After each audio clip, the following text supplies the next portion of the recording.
Thank you. Close the bench, Your Honor.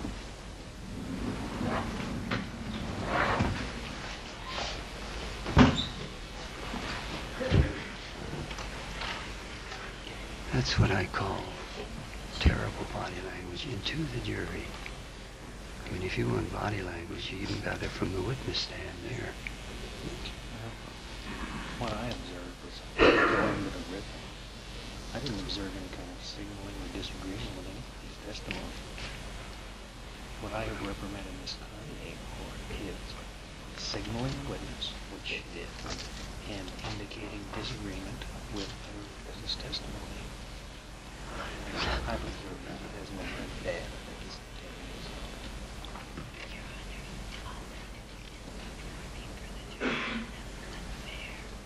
That's not true. No. You want to go ahead, Mr.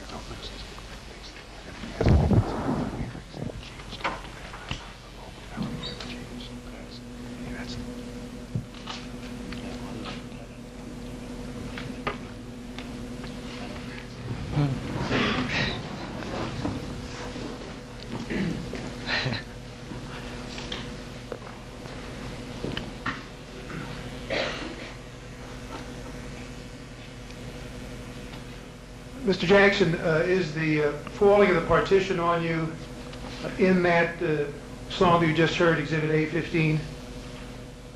Do you hear the partition falling? Yes, And at what portion of what we just heard did that occur? before the song starts.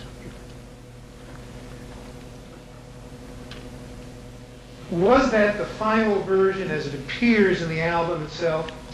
No, Did the chorus lyrics ever change from the night you sang that song on Exhibit 815 until the album was released?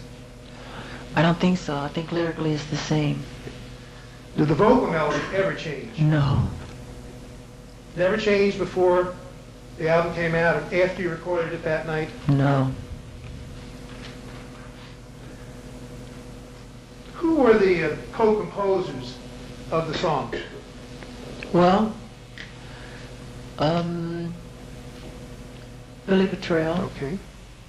and Teddy Riley. Okay. Can you tell me what Mr. Betrell's contribution was, or tell the jury what his contribution was to the song? Well, like I said before, the bass lick was there already from a previous song I had written.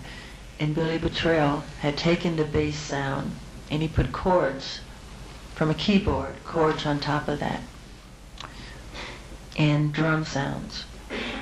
And that's what inspired the melody. What he did is what inspired me to write the melody. Because out of that, whenever I hear chords, any type of chord progression, I hear a million melodies in my head.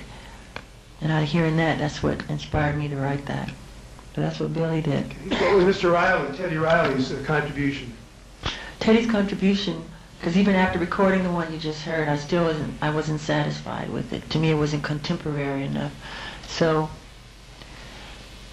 I had Teddy go in and kind of update the sounds and to give it more of a, I hate using the word hip hop, but it had a hip hop kind of modern feel where you could do all the new dances too, because I love to dance. And when I play the song at home and dance to it, the one you heard, it didn't move me enough. So I wanted to get more fire and more action and more depth. And that's what he contributed to the song, changing the sounds of things, the sound of the bass, the quality of the bass, the sounds of the drums. And he gave it a driving snare where it had some anger in the snare. Just gave it more feeling and emotion, which is what I was looking for originally. So we kind of shaped and molded and sculpted till I got what is on the Dangerous album. Did Mr. Riley change the vocal melody? No. Did he change the vocal chorus? Pardon? Did he change the chorus? No. Lyrics to the chorus? No. Mr. Jackson, do you ever repeat in a new song any themes from an old song?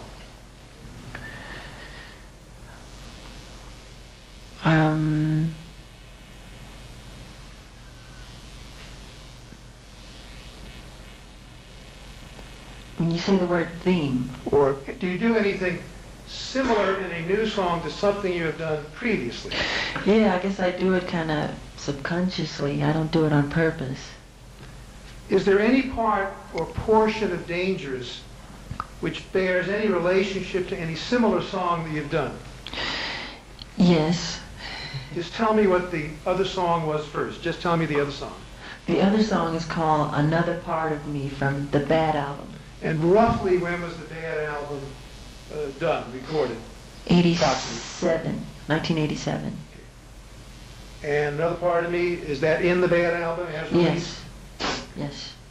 Can you, don't sing both songs. Okay. Just sing for the jury, if you would, the portions of Another Part of Me which you believe are similar to You're Dangerous. Goes, it's the title. You're just another part of me, And in Dangerous? but you're no doubt of a friend of mine. Da da da da da. Same. Mostly the same. Have you ever Dangerous, the theme of love is dangerous, or a woman is dangerous, or a specific woman is dangerous? Using that word? Not the word necessarily, but the theme of Yes, life, love. Yes, I've used it several times. A song I wrote called Dirty Diana, which is about, girls hanging around backstage and things. Then another song I wrote called Billie Jean. Let me take one at a time. Approximately when did you write Dirty Diana? I wrote Dirty Diana, I think it was 86, around 85, 86, and I released it on the Bad album. And Billie Jean, when did you do Billie Jean, and on what album? Billie Jean was on the Thriller album, and I had written that one in 1982, I think. Yeah, 82. Have you ever used gunshots or police sirens on any work that you've done in the past? Yes. What song or songs did you use police sirens and gunshots on?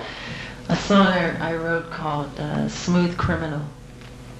And I use sirens and, machine gun sound. It was about Chicago in 1940. So it was appropriate. Approximately when did you write the song Smooth Criminal? I wrote Smooth Criminal around the same year I wrote Dirty Diana. Which was approximately? I think it was 80, 85, 86, somewhere around there. For what album? For the Bad album.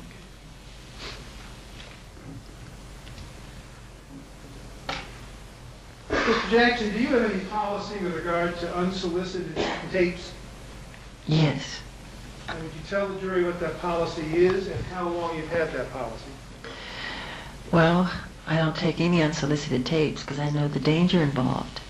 I mean, what happens when you do something like that is this situation. Well, hold on. Just answer my question. What is the policy?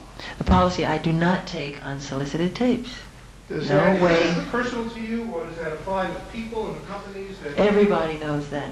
That's the number one rule. I don't have to take unsolicited tapes. How do you get other songs that you don't compose? How would you get a song from someone else that you don't compose? Well, Give us some examples. there are songs that I've done that were very successful that I didn't write. Like the song Thriller, or the song Man in the Mirror. Well, let's take them